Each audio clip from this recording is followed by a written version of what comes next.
Some people like to shape them into more ball shapes. The idea is you want them as symmetric as possible, okay? So when you go to work on the potter's wheel, of course, you want to make certain you have your water, you have a sponge. I have a flat rib for doing cylinders, and I have a curved rib for doing bowls.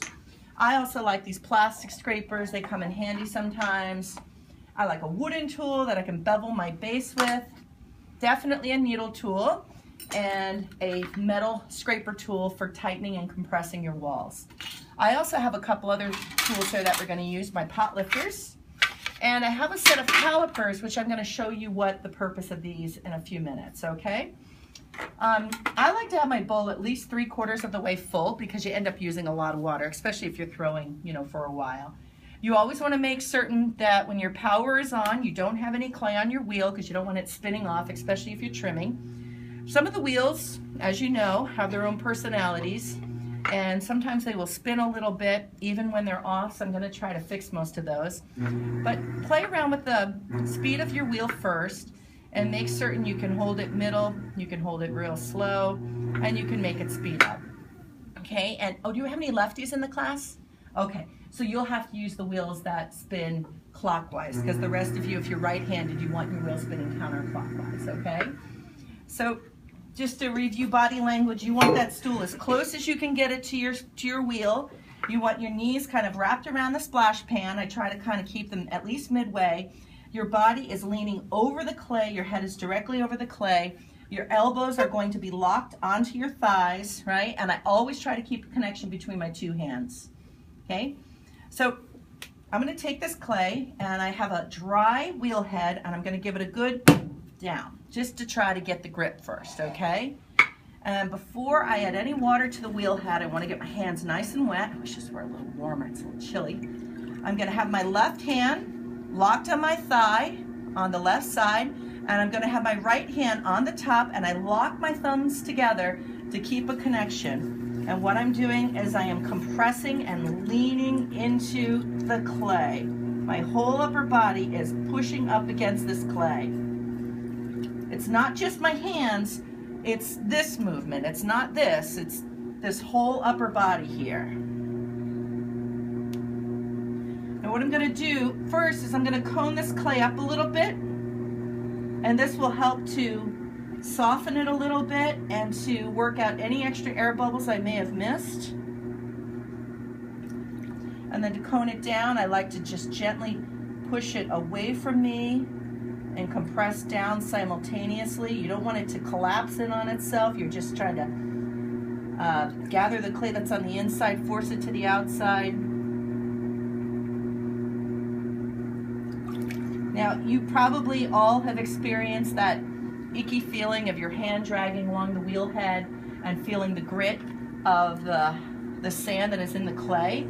The best way to avoid that is to make certain that you keep your wheel head clean and keep your hands clean. And if it really bothers you, don't push down all the way on the wheel. Just focus more on being down, but really pushing into the side.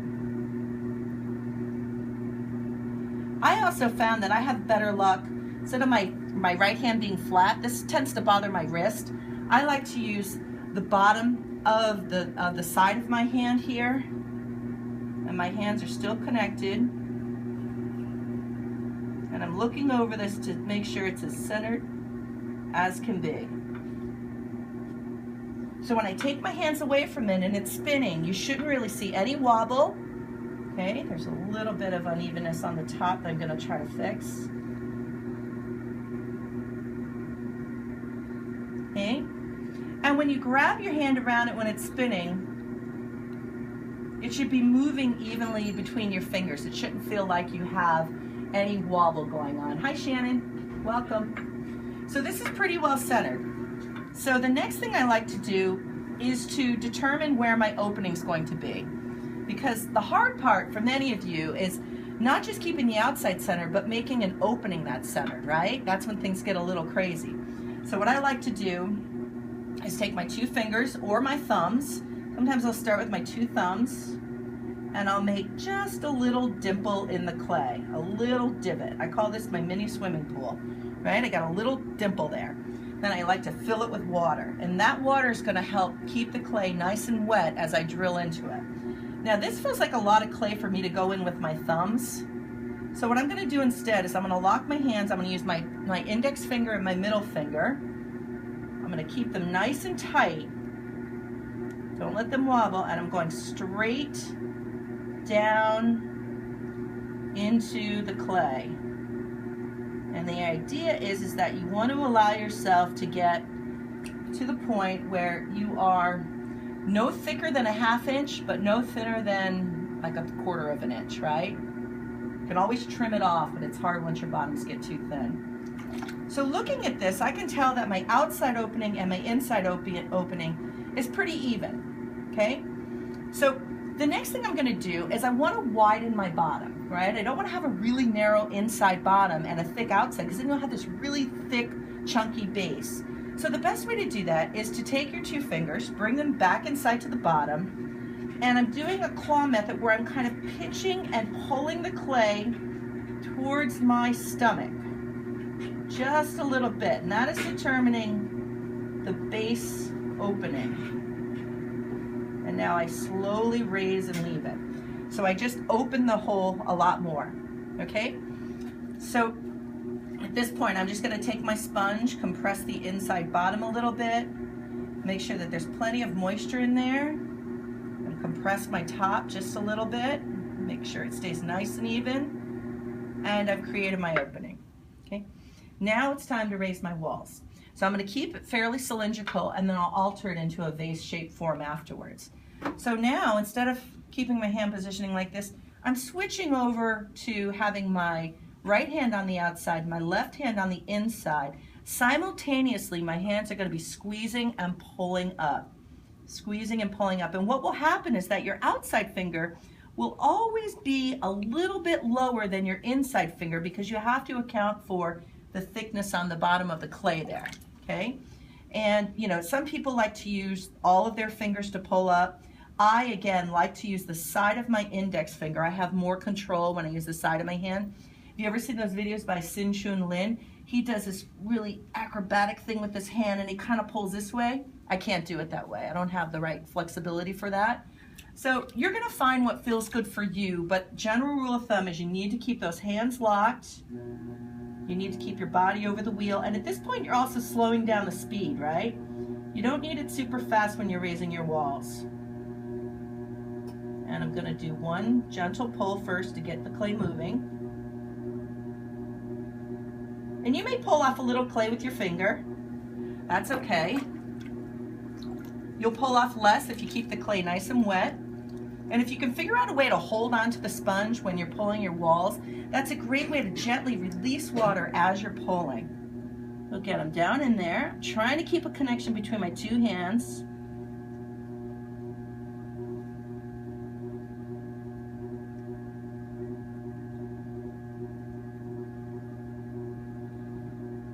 Biggest mistake most beginning potters make is they try to raise their walls too fast.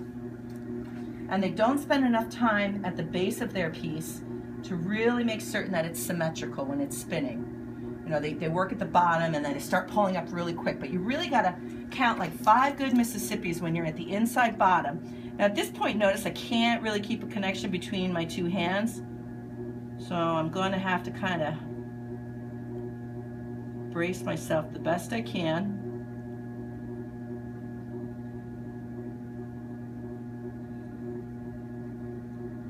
The whole time I'm pulling up, I'm really trying to focus on, at this point, I'm trying to look at the contour of the side, right? If I'm looking on top, I can't really see what's happening with my sides. So that's why I have my head craned here. I'm looking at this edge. And my cylinder is a little narrower at the top, almost cone-shaped, because centrifugal force is going to want to pull that out naturally. So if you widen it too quickly, it's going to want to flop open on you. This might be a good time to just compress the clay walls just a little bit to align those platelets and strengthen that clay. If you have a lot of puddling at the inside of your piece, you want to get that out before you start narrowing your vase, because if that gets trapped in there, that'll be problematic. Okay. I can also take a little bit of this base clay away if I want, at this point. Okay. So that's a pretty good cylinder. If I want it perfectly cylindrical, I would open my walls a little bit more. Now, when thinking about altering the form for a vase, you really want to think about what type of vase do you want? Do you want it wider at the bottom and flaring in and flaring out? Do you want it more heart-shaped where it's a little bit narrower and comes out then cuts in and out? Do you want a steady outward angle? So you want to kind of envision what you're going for, and sometimes it's nice to have a few sketches in front of you so you can just kind of say this is kind of what I'm going for. So I'm going to go for a vase that has a lower, wider belly, cuts in again, and then has a nice flare at the top. How I do this is as I'm raising my walls, instead of just coming up nice and easy, as I raise my walls, I start pushing in a little bit, pushing out from the inside, a little more with my left hand and accepting that change with my right hand. And then I would start pushing in with my right hand and bringing it up, okay? So, and again, work nice and slowly. The wheel's spinning slow, so your hands need to move slower than the wheel, right?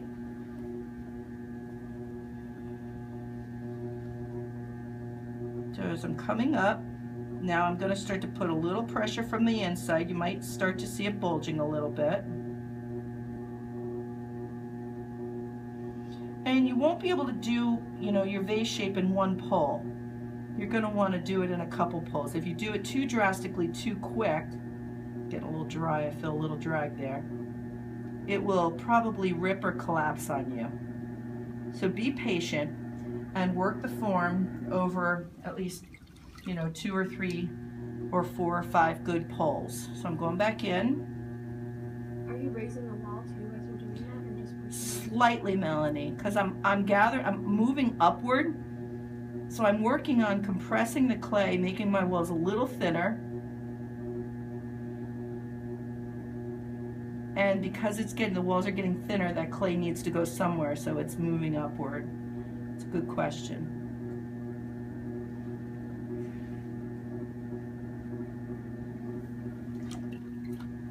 This is a good time to compress your lip. Remember that trick where you kind of pinch it with your fingers?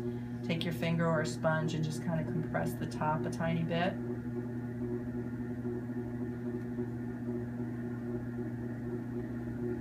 I'm almost there. I might try to work this belly a little bit further. Feels a little thick at the bottom, but remember when you trim, you'll really be able to round the bottom and make it nice. Add a little bit of water to the inside because I feel some drag there.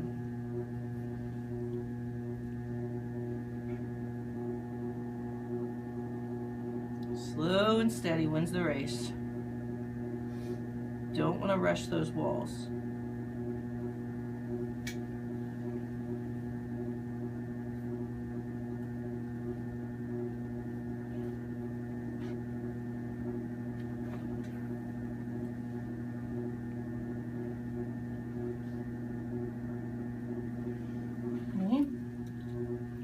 Kind of liking that shape there. If you want to narrow your neck, sometimes you can do some very careful collaring.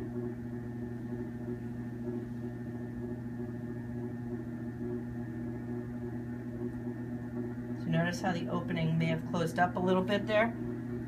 And I can also just very gently from this area push in just a little bit.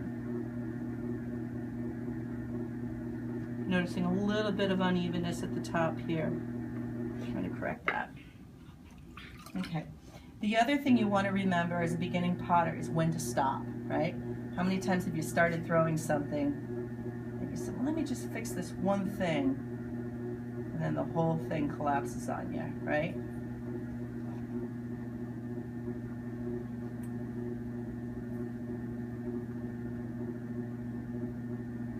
So before I take this off, I'm just going to clean my slip off. And again, you want to kind of move your sponge slowly. You may like the texture of your fingerprints and you can keep those there. If you want it smoother, sometimes people will take their metal scraper and just kind of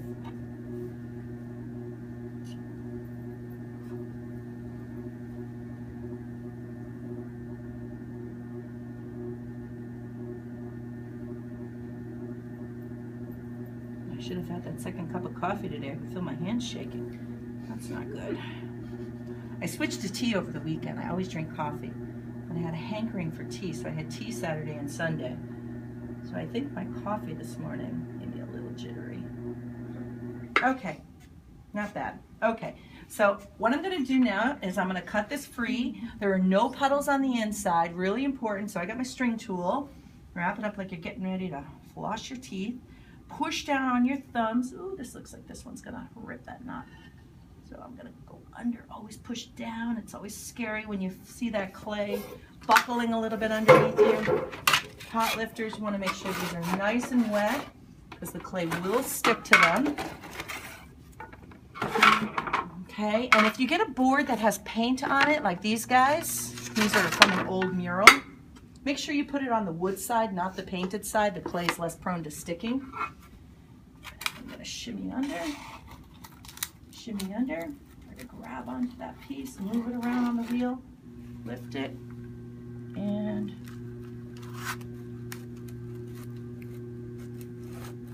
drop. Okay, so let me move this one over here. Okay. Should I stop the video? You could stop it temporarily and then